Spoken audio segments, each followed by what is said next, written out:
have something called Barrett's esophagus,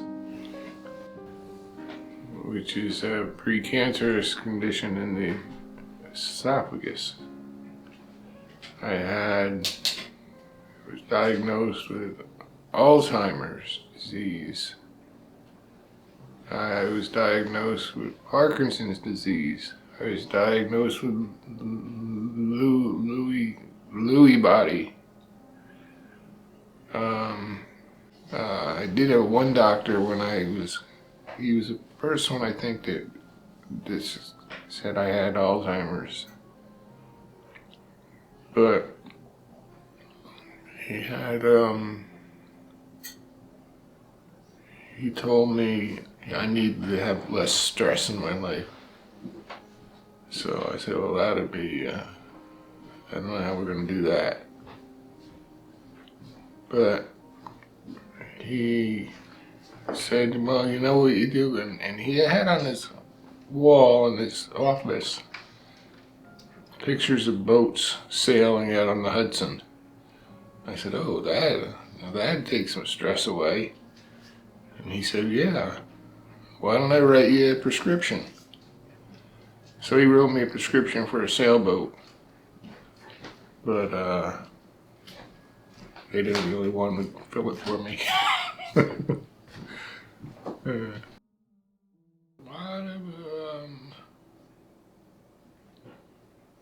A lot of funny things that you find if you look around and laugh a little. Can't really play my mandolins anywhere near what I used to. I did play a little bit this morning and a little bit with my music group last week. Yeah, if there's words to a song, I need the words to hear it in my head. So you played with Casey at Camp Sunshine? It's a group, it's a camp for kids with, I can't think of it. Terminal illness? Yeah, possibly. And you guys played a song together at the talent show or something? Yeah, that was the one that I told her I didn't know. She said, I don't know the words. I said, that's all right, I don't know the music.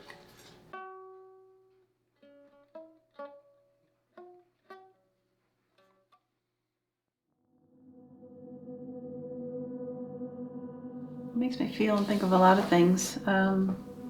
First of all, that's my beautiful baby girl.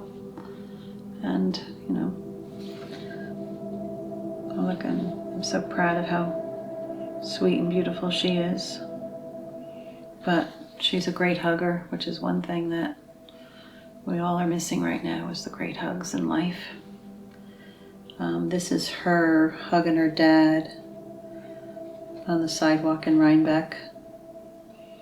It probably is a day where she's taking care of him.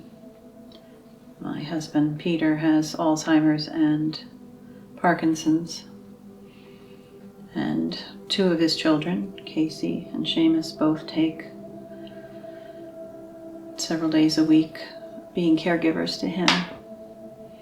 So for her, I think it also comes full circle that she's taking care of her dad now later in life, whereas Dad was always the one taking care of her. This is my pink Harley Davidson do-rag.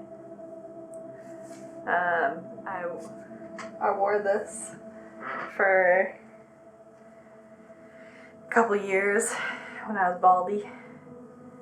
It was kind of my security blanket, is that what you call it? Made me feel comfortable and cozy.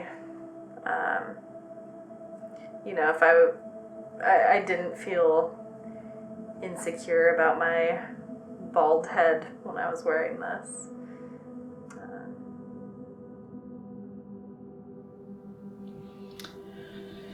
I was, when she first was sick and they even suggested that she had cancer, I mean, I couldn't wrap my head around that. I was like, this can't possibly be. I was in denial in that regard because they just went there so quickly.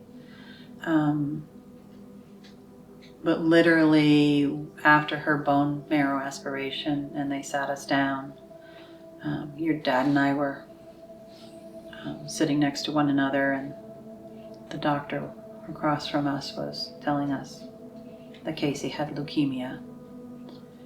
And then I was just kind of shocked, like, why is he just looking at me and talking to me? And I looked over and your dad was just a mess.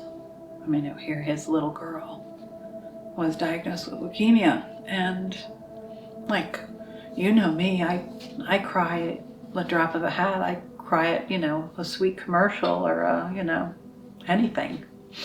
And I'm the one sitting there that they're talking to because I didn't fall apart in the moment because I just couldn't.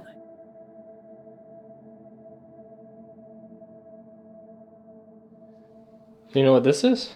Yeah, it's orange. That's not orange. It's Harley Davidson.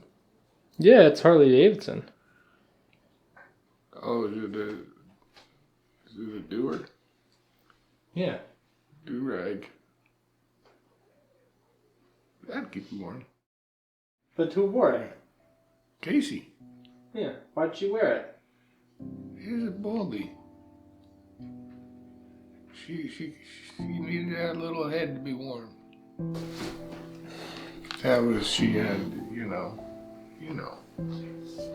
I know what. Why it was a baldy. Why was she a baldy?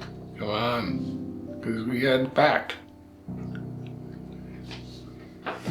She had leukemia.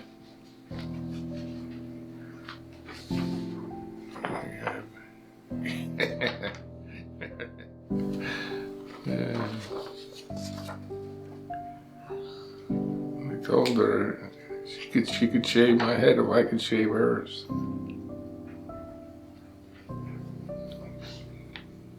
She's better looking than me.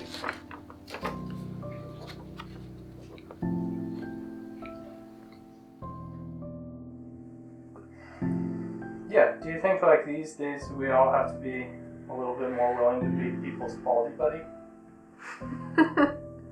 It would be nice if people were more willing to be a baldy buddy.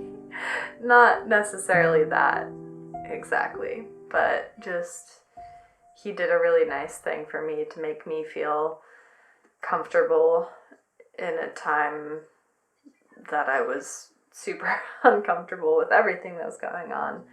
And I think a lot of people, are super uncomfortable with things in their life, and I don't think that people get the support they necessarily deserve. Because, even for my dad cutting his hair off with me, it's hard to take that step and put yourself out there and do something for somebody, but it makes a big difference for that person, and I'll always be really grateful for my dad making that transition a little easier for me. Having someone to, share an experience with and have some support. So I think wearing masks and getting vaccinated is really important, because there are people out there like me who don't have the option to be able to protect themselves to the best of their ability. And I think that everyone else needs to,